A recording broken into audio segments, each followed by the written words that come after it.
Elizabeth breaks up with a drunken Finn. Hello everyone. Welcome to my channel General Hospital Update. I hope everyone is having a wonderful day. Before starting the video, please go ahead and hit the subscribe button and give this video a like up. A drunk Finn rails at Elizabeth, who ends their relationship, and Tracy has advice for Chase and Brooklyn. General Hospital. Dex and Joss go on a date. Willow opens up to Michael about a fresh start with Nina, and Jason comes to Elizabeth's rescue. Credit: ABC screenshot. All products and services featured are independently chosen by editors. However, Soaps.com may receive a commission on orders placed through its retail links, and the retailer may receive certain auditable data for accounting purposes. Disaster strikes General Hospital, and the real victim is. At Crimson, Maxie vents to Nina about all of Natalia's demands regarding Blaze's ad campaign, and she wants to deal with this quickly to get home to her kids. She sees Nina is clearly distracted, and Nina gushes that she had the best afternoon. She tells her about her day with Willow and Wiley, and that Drew was actually tolerable, even though he's a horribly selfish person. However, this is the most contact she's had with Willow in a long time. So if this is the price of dancing with the devil, then so be it. Maxie tries her best to get Nina's focus back on work so she can go home. Nina also admits while Drew is wildly handsome, seeing him with Wiley was like seeing a different side of him. She also brings up his six-pack, but Maxie corrects her and says it's a 12-pack. She also asks Nina why she's talking about Drew's abs when she said she wasn't going to sleep with him again. Dex arrives at the pool and offers to help Joss clean up. He inquires about her first day on the job. She says not only was it her great first day, but she had a special visitor. She thinks if all the future pool days are like this one, it will be a good summer. He asks if she's ready for dinner. She says she'll shower and then she's all his. In Drew's office, Drew reveals to Curtis there is something that has come up that may cause issues with the launch of the new wellness venture, and that is that he may be running for Congress. He says Larry McConkey is retiring, and after pitching an urban renewal project to him, he offered his endorsement if he ran for his seat. He hasn't accepted yet, but he has been asking for people's opinions, and he wants to know his. Drew explains that Michael will step up on the financial end of things here, and he'll pitch in when he can, but he'll need Curtis to take charge of the wellness division. Curtis says he's up for it, and tells Drew as his friend that he should run. Curtis says he has integrity. He's a realist, and he knows when something is and isn't worth fighting for. He believes there needs to be more people like him in government. Curtis asks when he'll announce this, and Drew says it will be soon.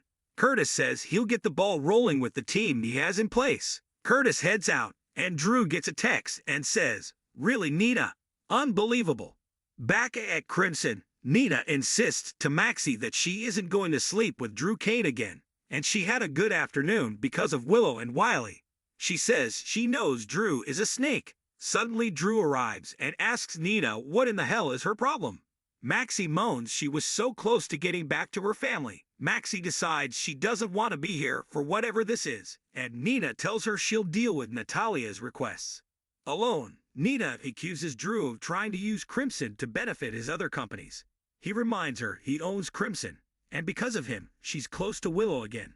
So what is he getting out of this? She reminds him she got him his little project with the congressman. They continue to argue, and he asks what she wants.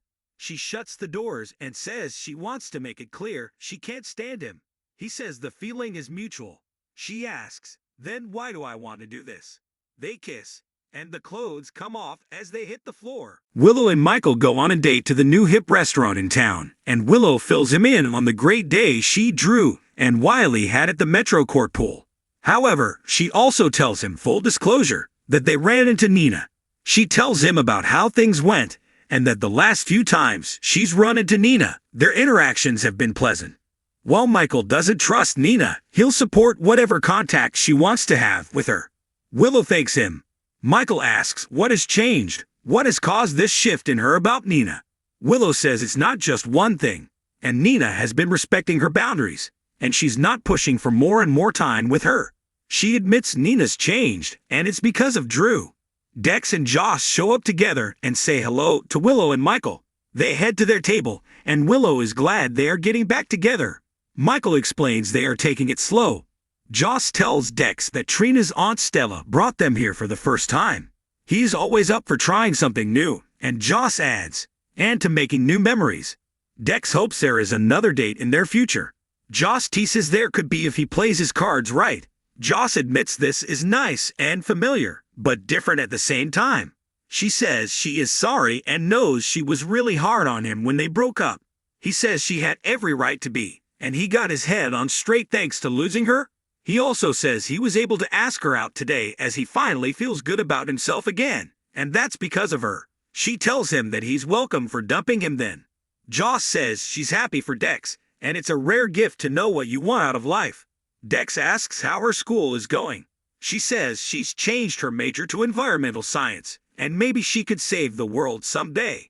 She also admits she could see herself dating the cop. Back at their table, Michael asks how Drew has changed Nina. Willow says he's put his anger for her aside to work with her and start fresh, so why can't she do the same? Willow sees he's shocked. He's trying to absorb this and asks if she's forgiven Nina. Willow says she's ready to move on. She says Drew is choosing to let what happened and move into the future, which is what they all should be doing. Michael says it's nice in theory, and he can see she is happy. Willow says she is happy, and it feels good to have everything out in the open with Nina, and that there are no more secrets. He asks if it feels better than his, and they kiss. She says nothing feels better than that. Brooklyn and Chase drop by the Quartermain estate and talk with Tracy. Chase explains Finn needs her help. They fill her in that Finn drank after his dad's death, and then he drank at the memorial and tried to hide it with breath spray. Chase says Finn is drinking on purpose and doesn't want them to know. Chase goes off that Finn has made it clear he was addicted to a drug, not alcohol, but he keeps making grand statements that he's not drinking again when he is. They admit they are worried about Violet, who is staying at Maxie's tonight. Tracy says Finn lies for that little girl, and he won't respond well to them trying to take her from him. Brooklyn says that's where she sees Ohms in. Brooklyn tells her their plan is to have Violet come stay here for a week so that they can get Finn into rehab. Tracy says they may need to be prepared for Finn to disappoint them. She says if Finn is in the throes of addiction, he won't listen to anyone but himself, even no matter how destructive that voice in his head is. However, she tells them that they have her full support in this. Chase thanks her, and they decide to tell Finn tomorrow. Tracy says they just have to hope Finn can hear them. At Finn's, Liz stares at Finn and his lady friend. Finn asks Liz what she's doing here. The blonde says, "Oh God, you're not the wife, are you?" Liz answers, "No, just the ex-girlfriend." Liz suggests they call it a night. The blonde won't be ordered around and says her man has moved on. Liz asks her name, and she says it's Barb. Liz tells Barb to go home and sleep it off. She says, "Fine," and tells Liz she has some nerve. After Barb leaves, Finn tells Liz that she doesn't live her and she doesn't get to judge him.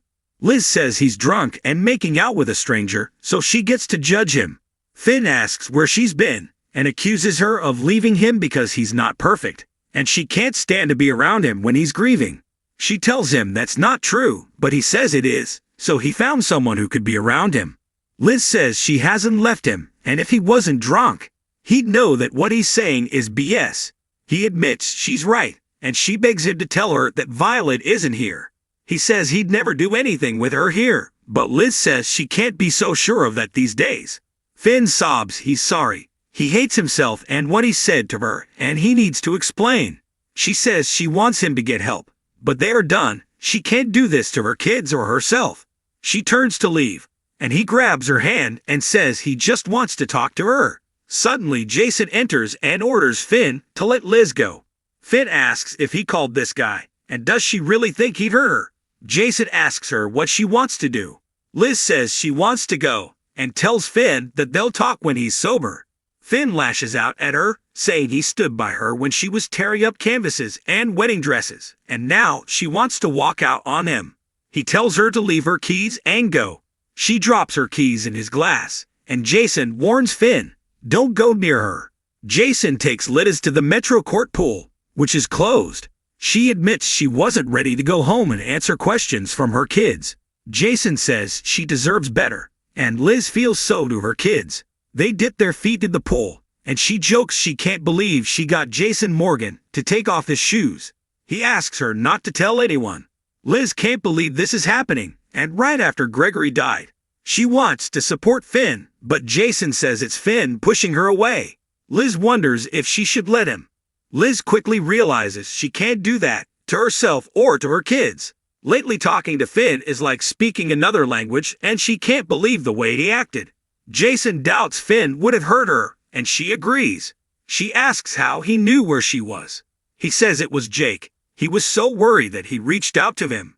She thanks him for being here, and for listening to her and giving her advice. He says he shouldn't be giving advice because he left her and Sam to raise his sons on their own. She asks, because he wanted to. He says nothing, and she says she thought so. She doesn't know where he's been, but she's pretty sure he wasn't on vacation.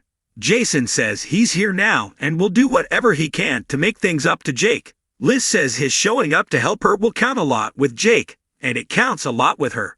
On the next General Hospital, Chase confronts Finn and tells his brother he has a bigger problem than he thought.